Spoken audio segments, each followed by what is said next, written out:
Hello students, इस tutorial में हम लोग HTML structural tag, pre formatted tag and horizontal tag, address tag, in tags के बारे में हम लोग पढ़ेंगे। तो लेट्स स्टार्ट। हमारे पास कुछ प्री फॉर्मेटेड टैग्स होते हैं, एडिशनल टैग्स हैं जो हम लोगों ने पढ़ने हैं। जैसे कि BR का टैग होता है लाइन ब्रेक के लिए, HR का होता है हॉरिजॉन्टल रूल जिसे कहते हैं, और ये एक लाइन जनरेट करने के लिए होता है। देन प्री का टैग होता है जो प्री फॉर्मेटेड टैग्स के लिए इस्तेमाल होता है। एक कोड का जो है वो टैग है, वो इसलिए होता है कि हमें अगर HTML के अंदर कोई कोड शो करवाना है, जैसे कुछ वेबसाइट्स होती हैं जो कोड स्निपेट्स की वेबसाइट होती हैं, वो कोड शो करवाती हैं, तो वो कोड के जो है टैग है उसके अंदर ही शो करवाती हैं। उससे ये होता है कि उनकी CSS करना आसान होती है। और ये जो कोड टैग है ये सेमेंटिक टैग है जो कि डिफ़ाइन करता है कि इस एलिमेंट के अंदर सारा का सारा कोड लिखा हुआ है। देन हमारे पास एड्रेस का टैग है। एड्रेस का tag basically contact information show करवाने के लिए होता है। हम लोग नॉर्मली क्या करते हैं, वेबसाइट के अंदर या फुटर के अंदर कॉन्टैक्ट फॉर्म के अंदर एक एड्रेस, ईमेल एड्रेस और कॉन्टैक्ट फ़ोन नंबर, ये चीज़ें शो करवाते हैं। और ये नॉर्मली हम पैराग्राफ में करवाते थे, जो कि बहुत बड़ा मसला है क्योंकि इसके लिए सेमेंटिक टैग्स आए हैं। एड्रेस का टैग, इस एड्रेस के टैग के अंदर ही हमें जो है वो कॉन्टैक्ट इन्फॉर्मेशन जो है वो शो करवानी चाहिए, ताकि क्रॉलर को रीड करने में आसानी हो कि ये इनकी कॉन्टैक्ट इन्फॉर्मेशन है, क्योंकि ये भी एक सेमेंटिक टैग है। तो हम इसका प्रैक्टिकल कर लेते हैं सारे टैग्स का। यहाँ पर हम लोग आते हैं, HTML ट्यूटोरियल का हमारा फोल्डर चल रहा है। हम लोग यहाँ पर एक फ़ाइल बना लेते हैं, फॉर्मेटेड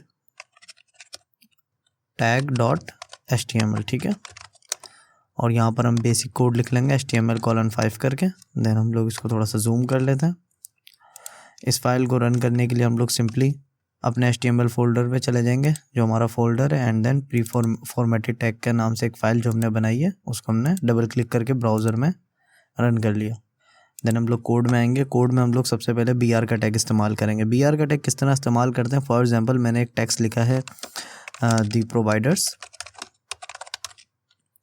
देन इसके अलावा कोई और चीज़ें लिखी हैं, जैसे कि एंकर का एक टैग लिखा, उसके अंदर मैंने लिख दिया होम, और एक और एंकर का टैग लगा दिया, उसके नीचे लिख दिया अबाउट, ठीक है। तो एंकर का टैग इनलाइन एलिमेंट है। इनलाइन एलिमेंट कभी भी जो है वो लाइन ब्रेक नहीं करता। इनलाइन एलिमेंट का मतलब यही होता है कि वो बराबर में आ जाता है। और दी प्रोवाइडर्स वैसे ही हमने किसी टैग में नहीं लिखा, तो ये भी एक इनलाइन टैग्स हो गया, बिल्कुल सिंपल। देन अगर आप आउटपुट देखेंगे तो ये तीनों चीज़ें बराबर में आ रही हैं, ठीक है। ऐसे ही स्पैन का टैग में भी यही इशू होगा कि लाइन ब्रेक नहीं होगी। और अगर हमें लाइन ब्रेक करनी है तो उसके लिए BR का टैग है, ठीक है। जैसे फॉर एग्जांपल अगर मैं एक पैराग्राफ भी लिख लूँ लॉरम इप्सम 10 वर्ड्स का, देन एक और पैराग्राफ लिख लूँ, इसको कॉपी पेस्ट कर लेता हूँ।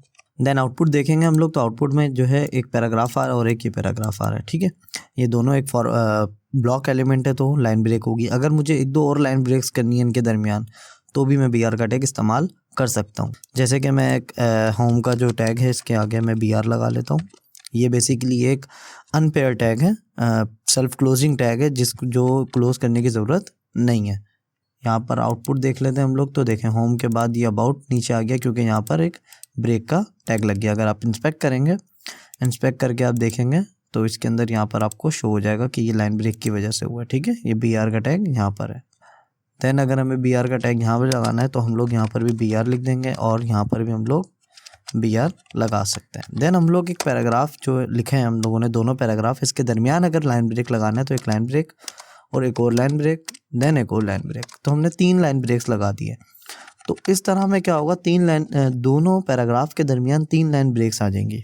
यहाँ आते हैं आउटपुट में और रिफ्रेश करते हैं हम लोग, तो ये आप देखें दी प्रोवाइडर्स अलग लाइन में, होम अलग लाइन में, अबाउट अलग लाइन में, और दोनों ब्लॉक एलिमेंट के दरमियान भी 3 लाइन का गैप आ गया। क्यों 3 लाइन का गैप आ गया, क्योंकि हम लोगों ने 3 BR लगाए थे। तो ये ज़्यादातर हम लोग इस्तेमाल करते हैं इनलाइन एलिमेंट्स के साथ, क्योंकि वो लाइन ब्रेक नहीं कर पाते हैं। ब्लॉक एलिमेंट तो वैसे ही लाइन ब्रेक करते हैं, अगर इस सिचुएशन में लगाना हो तो इस तरह लगाते हैं, लेकिन ज़्यादा BR यूज़ नहीं करते हैं हम लोग, क्योंकि ये जो है वो क्रॉलर के लिए जो है वो सूटेबल नहीं होता है, SEO के लिए सूटेबल नहीं है, हमारा कोड वैलिडेट सही नहीं होगा। इसके लिए हम लोग मार्जिन इस्तेमाल कर सकते हैं, CSS की प्रॉपर्टी है। देन हमारे पास एक टैग है HR का टैग। BR के टैग के बाद हम लोग HR का टैग पढ़ सकते हैं। जैसे मैं ये लाइन ब्रेक्स हटा देता हूँ और इनके दरमियान ही एक HR का टैग लगा देता हूँ। HR टैग का मतलब होता है हॉरिजॉन्टल रूल। हॉरिजॉन्टल रूल, ये वाला जो टैग है HR का, ये क्या करता है, जहाँ भी लगाएंगे ये एक लाइन, हॉरिजॉन्टल लाइन क्रिएट कर देता है। यहाँ आउटपुट में आते हैं, रिफ्रेश करते हैं, तो हम देखेंगे एक लाइन आ गई हमारे पास। अगर आप इसको रिफ्रेश थोड़ा सा जूम करेंगे तो एक लाइन आ गई विद शेड, एक शेड भी आ रहा है इसके नीचे, ठीक है। तो ये क्या करती है, एक 2 सेक्शंस हो, 3 सेक्शंस हो या मल्टीपल सेक्शंस के दरमियान अगर हमें जो है वो सेक्शन को ब्रेक करना है तो हमारे पास ये अच्छा तरीका है HR। यह खुद एक सेमेंटिक टैग है जिसकी सेमेंटिक मीनिंग ही हॉरिजॉन्टल रूल, लेकिन यहाँ पर एक ये सेक्शन ख़त्म हो गया है। तो HR के टैग में हमारे पास कुछ एट्रीब्यूट्स भी होते हैं, जैसे कि विड्थ। अगर मैं इसकी विड्थ दे दूं और विड्थ मैं 50% कर दूं तो ये क्या करेगा, 50% विड्थ स्क्रीन पर आएगा, चाहे वो बड़ी स्क्रीन हो या छोटी स्क्रीन हो। यहाँ पर आते हैं, हम रिफ़्रेश करते हैं तो देखें यहाँ पे 50% आ गया, यहाँ से भी इधर हो गया, यहाँ से भी इधर हो गया। अच्छा, ये बाय डिफ़ॉल्ट जो है ना, इसकी जो अलाइन है वो सेंटर रहता है, इस वजह से यहाँ पर आया हुआ है। अगर मैं इसको अलाइन लेफ़्ट करूँगा तो अलाइन लेफ़्ट में यहाँ पर आ जाएगा, और अलाइन राइट करूँगा तो ये यहाँ चला जाएगा। तो मैं यहाँ पर आकर align is equal to right भी कर सकता हूँ और लेफ़्ट भी कर सकता हूँ। ठीक है, मैं राइट कर लेता हूँ, तो यहाँ पर आते हैं हम लोग, तो देखें अब ये राइट की तरफ चला गया। और अगर मुझे लेफ़्ट करना हो तो मैं यहाँ क्या align is equal to left कर लूँगा। देन यहाँ आऊँगा ब्राउज़र में और रिफ़्रेश करूँगा तो देखें अलाइन लेफ़्ट हो गया, और यहाँ से स्टार्ट हो रहा है, और विड्थ 50% ले रहा है। और हम इस विड्थ को 50% भी दे सकते हैं परसेंट में, और पिक्सल में भी दे सकते हैं। ठीक है, देन हम लोग एक जो है वो इसके ये प्रॉपर्टी है कलर में क्या होता है कि हम ये HR की जो लाइन आ रही है इसका कलर भी दे सकते हैं। जैसे मैं कलर रेड दे देता हूँ, कलर ब्लैक दे देता हूँ, कोई भी कलर दे सकते हैं हम लोग। तो यहाँ के रिफ़्रेश करता हूँ तो देखेंगे हमारे पास कलर रेड आ गया। ठीक है, कलर में हम लोग कुछ भी दे सकते हैं। अगर हमारे पास एक और प्रॉपर्टी है नो शेड की। बेसिकली नो शेड क्या करता है, मैं नो शेड की प्रॉपर्टी लगा देता हूँ। यहाँ आते हैं हम लोग, रिफ़्रेश करेंगे तो देखें यहाँ पे शेड ख़त्म हो गया। अगर मैं शेड यहाँ पे शेड बाय डिफ़ॉल्ट आ रहा होता है, अगर मैं नो शेड हटा दूंगा तो आपको फ़र्क पता लगेगा कि यहाँ पर एक शेड क्रिएट हो रहा होता है। देखें यहाँ शेड आ रहा है, बाय डिफ़ॉल्ट शेड आता है इसके अंदर, HR के टैग के अंदर ना। तो अगर इसको मुझे रिमूव करना है तो मैं नो शेड लगा दूंगा, तो ये एट्रीब्यूट क्या करता है, बेसिकली रिमूव कर देता है उस शेड को। बाकी कलर दे देंगे, कलर हम लोग ब्लैक भी दे सकते हैं, ग्रीन भी दे सकते हैं, कोई भी कलर दे सकते हैं। तो इसमें सिंपल एक लाइन कलर आ जाएगी। ठीक है, ये मैंने थोड़ा जूम किया हुआ इसलिए आपको बड़ी लग रही होगी, इसकी हाइट ज़्यादा लग रही होगी लाइन की। मैं जूम आउट हटाता हूँ तो देखें आप, ये नॉर्मल लाइन है बिल्कुल। अब मैं इसकी हाइट भी दे सकता हूँ। ठीक है, तो हाइट के लिए क्या है, इसके अंदर एक एट्रीब्यूट होता है साइज़ का। साइज़ में फॉर एग्जांपल 10 पिक्सल दे देता हूँ। इसमें पिक्सल में देंगे हम लोग कि कितनी हाइट होनी चाहिए इस लाइन की।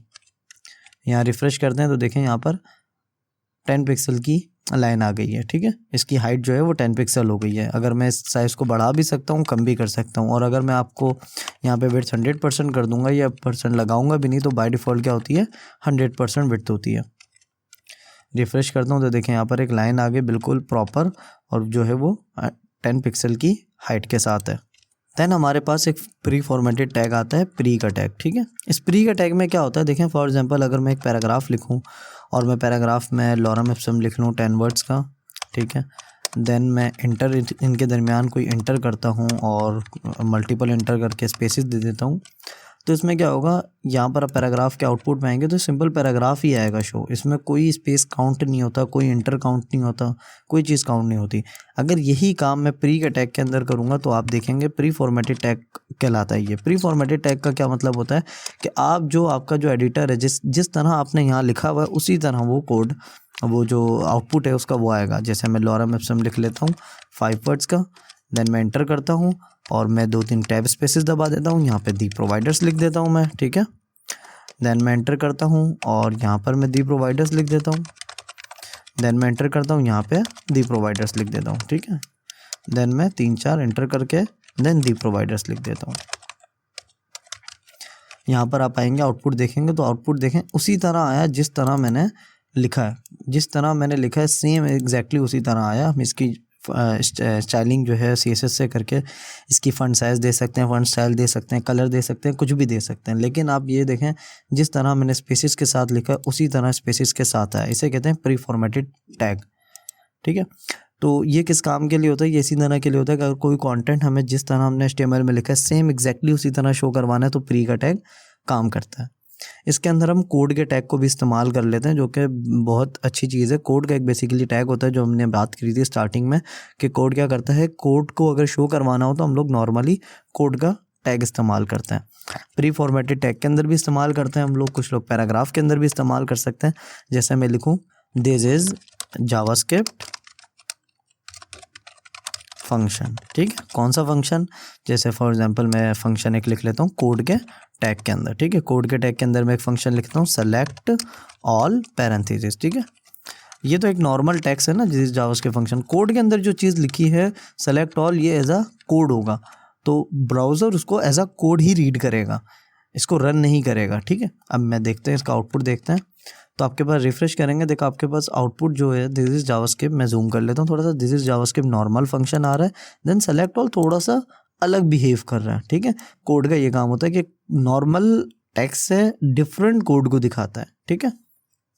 देन मैं यहाँ आ जाता हूँ, मैं अगर कुछ और इस तरह करना है, जैसे मैं प्री के टैग में ही बताता हूँ कि this is JavaScript code, JavaScript variable, ठीक है, इस तरह लिख लेते हैं और एक वेरिएबल ले लेते हैं let a is equal to the providers, ठीक है।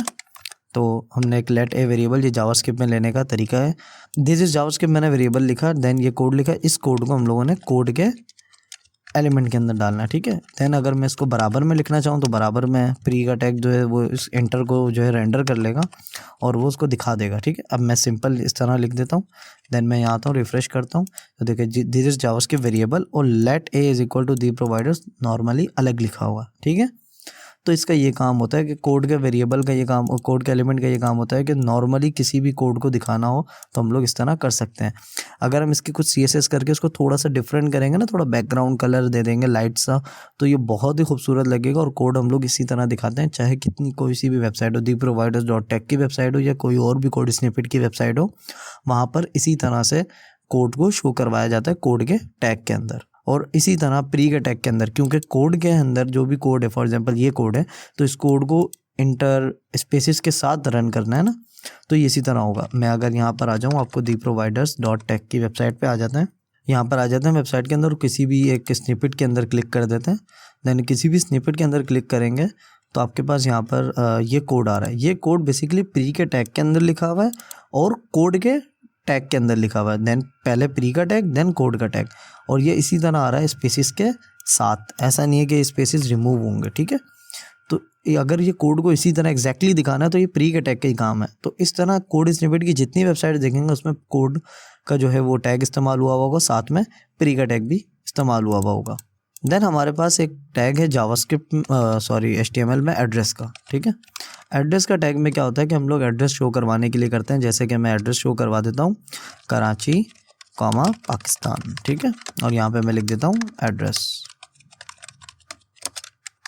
देन मैं अगले एंकर में, अगर एंकर में शो करवाना चाहूँ तो theproviders 98@gmail.com, ठीक है।